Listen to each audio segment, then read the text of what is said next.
210 feet there for Levi Foster's second landing. Mark Hassner on short final now for his second landing. He had a first round landing distance of 166 feet. Well, it looks like he's working in there. Oh, let's see what the judges say on that. Let's see how the judge calls it.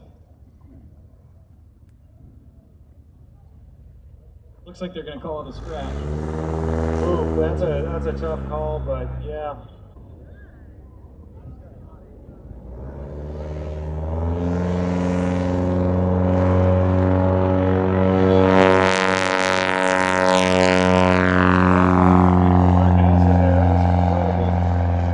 Looks like he might even be a little under that.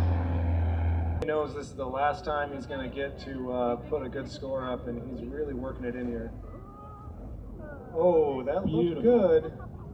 Just over the line. It's going to be at about 135 feet-ish. Yeah, right in there.